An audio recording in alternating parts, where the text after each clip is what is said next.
Hello everyone, you are just joining in the Little Nook by Fairy and his Fairy. Let's start our today's video, but before going further, don't forget to subscribe my channel, like the videos and share. Today I'm going to discuss about the poets of the early Victorian period.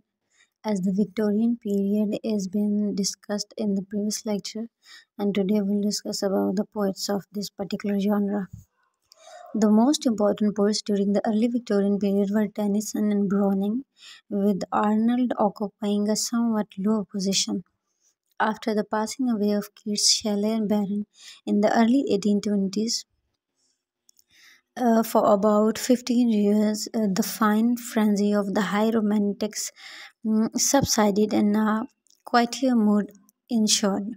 There appeared a host of writers of the moderate talent like John Clare, Thomas Love Peacock, Walter Savage Landor, and Thomas Hood. The result was that from 1820 till the publication of the Tennyson's first important work in 1833, it was in fact by the publication of the two volume in 1842 that Tennyson's position was assured as in Wordsworth language. Decadedly the greatest of our living poets. Browning's recognition by the public came about the same time with the appearance of dramatic lyric, although Pericles and Sordello had already been published. The early Victorian poetry, which started in 1833, therefore came to its own in the years 1842. The early poetry of both Tennyson and Browning was imbued with the spirit of Romanticism, but it was Romanticism with a difference. Tennyson recognized an affinity with Byron and Keats, Browning with Shelley, but their Romanticism in longer implied an attitude of revolt against the conventional modes. It had itself become conventional. The revolutionary fervor which inspired the poetry of the great Romantic poets had now given place to the evolutionary conception of the progress propagated by the writing of the by the writers of the Darwin, Bentham, and their followers. Though the writers of the New Age still persisted in driving inspiration for the past ages, yet endured the spell of the marvels of science, they looked forward rather than backward. So, first could be Alfred Tennyson, the most representative poet of the Victorian era. His poetry is the record of the intellectual and the spiritual life of the time. Being a careful student of the science and philosophy, he was deeply impressed by the new discoveries and speculations which were undermining the orthodox religion and giving rise to all sorts of doubts and difficulties. Darwin's theory of evolution, which believed in the struggle for the existence and the survival of the fittest, especially upset the shook and the foundations of the religious faith. Thus, there was a conflict between science and religion, doubt and faith, materialism and spirituality. So these two voices of the Victorian they are perpetually heard in Tennyson's work.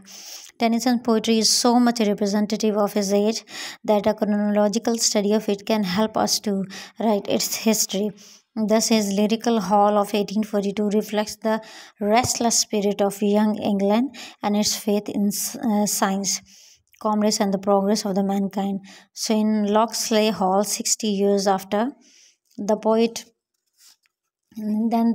poet gives expression to the feeling of the revulsion aroused against the new scientific discoveries which threatened the very foundations of religions, against commerce, industry, which had given the rise of some of very ugly problems as a result of the sordid greed of gain. But the real greatness of the Tennyson's as a poet lies in being a supreme artist. The idea contained in his poems are often condemned by his critics as commonplace, and he is rated as a shallow thinker, but no one can deny his greatness as an artist. Second could be Robert Browning. During his lifetime, Browning was not considered as a great poet as Tennyson, but after that, the opinion of the critic has changed in favor of Browning, and who, on account of his depth and originality of thought, is ranked superior to Tennyson. Browning and Tennyson were contemporaries, and their poetic career can also parallel to each other, but as a poet, they presented a glaring contrast. Whereas Tennyson is the first, presented a artist than the teacher, then Browning is the message is always the important thing, and he's very careless of the form of which it is expressed. So Tennyson always writes about subjects which are dainty and comely, and Browning, on the other hand, deals with subjects which are rough and ugly. So he aims to deal with the subjects which are rough and which are truth lies hidden in both evil and good, and in their respective message, the two poets differed widely. Tennyson's message reflects the growing older of the age and is summed up in the word law. He believes in the disciplining individual will and subordinating it to the universal law. There is a note of resignation struck in his poetry, amounts to the fatalism. Browning, on the other hand, advocates the triumph of the individual will over the obstacles. In his opinion, self is not subordinate but supreme.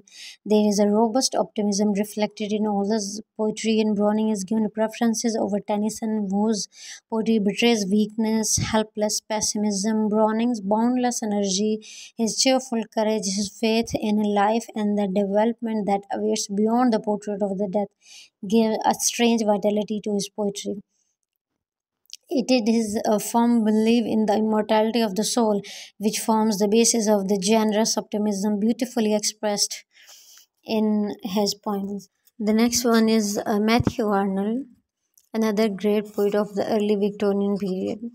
Though he is not so great as Tennyson and Browning, and unlike Tennyson and Browning, who came under the influence of Romantic poets, Arnold, though a great admirer of Wordsworth, reacted against the ornate and the fluent romanticism of Shelley and Keats. He strove to set up the new classical ideal as against the Romantics. He gave emphasis on correctness in poetry, which meant a scheme of literature which picks and chooses according to the standards, precedents, and systems, as against one which gives the preference to an abundant stream of original music and representation. Besides being a poet, Arnold was a great critic of poetry, perhaps the greatest critic during the Victorian period. So he belongs to that rare category of the critic who is a poet also. Though Arnold's poetry doesn't possess the merit of the poetry of Tennyson and Browning, when it is at its best, it has the wonderful charm. This is especially the case with his early poetry when his thoughts and style had not become stereotyped. Among these early poems, the sonnet on Shakespeare deserves the highest place. It is the most magnificent epigraph and introduced to the works of the Shakespeare. Another poem of the great charm and beauty is Requiescat, which is an exquisite dirge. So most of the poetry of Arnold give expression to the conflict of the age between spontaneity and discipline, emotion and reason, faith and skepticism, being distressed by the unfaith, disintegration, complexity, and melancholy of his times. Arnold longed for primitive faith, wholeness, and as we can say, simplicity and happiness. This melancholy note is present throughout his poetry, even in his nature poems. Though he was influenced by the healing power of Wordsworth, in his sterner mood he looks upon nature as a cosmic force indifferent to, or as a lawless and insidious foe of many integrity. As a critic, Arnold wants poetry to be plain and sphere. Though poetry is an art which must give aesthetic pleasure, according to the Arnold, it is also a criticism of life.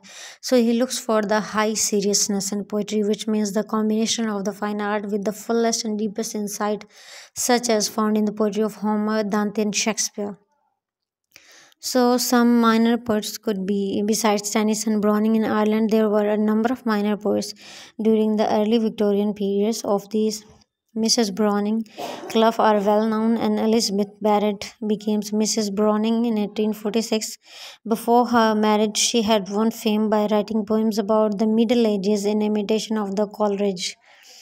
So, author Hugh Clough, a friend of Arnold, came under the influence of Wordsworth in early ages. And the importance of the Clough as a poet lies mainly in the quality of the thought and the frank nobility of his character, which is beautifully expressed. That was all for today. Stay connected for more Literary Nook by Ferry signing out.